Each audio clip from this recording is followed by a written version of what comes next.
Leo. How to Motivate Yourself by Hamm. How to motivate yourself is a question that only you know the answer to. Hidden deep inside all of us is both the desire to do great things and the knowledge to strive for them.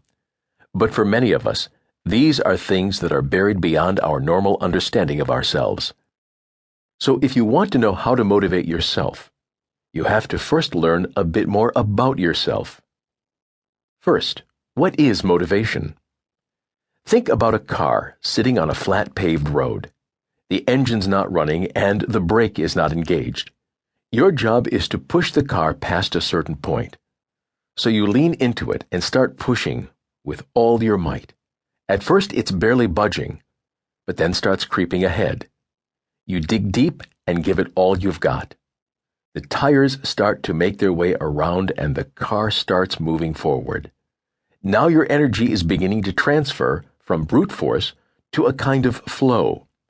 The further you push the car, the easier it gets as momentum starts to make its way into the scenario. The motivation was the act of breaking the barrier between frozen and forward motion. Once that took place, momentum was born and your energy enhanced. So if you want to know how to motivate yourself, you'll need to decipher your own personal tricks for breaking that barrier. Second, know what truly turns you on. When I was a car salesman, my manager always tried to motivate us with money. I remember one specific instance when I had been working really hard and was looking forward to the following day as it was my day off. There was a big sale going on, and the more salesmen on the lot, the better it was for the dealership.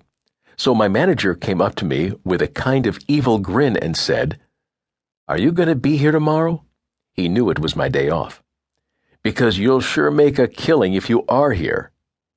In my mind, I just rolled my eyes, as I hate being manipulated. But the point is, my manager just didn't know my hot spots. Sure, I like money and all that, but I cherish my time much more. If he had honestly come up to me and said something like, "Hey Eric, I know you're off tomorrow, but we really could use you on the lot. And if it helps, you'll probably make some good money, which never hurts. But I totally understand if you can't make it." I may not have come in either way, but that kind of honest request lights a fire inside me that is much more likely to drive me to action than just shaking some cash in front of my face. So if you want to know how to motivate yourself, you've got to know your real hot buttons. I have been the one to dangle money in front of my face many times, only to crash and burn when my drive shows its shallowness. But when I hit on what truly matters to me, nothing can slow me down. Third, focus on making the car move, not on moving the car. Going back to the car pushing scenario, I want to point out the importance of short-sighted thinking when it comes to motivating yourself.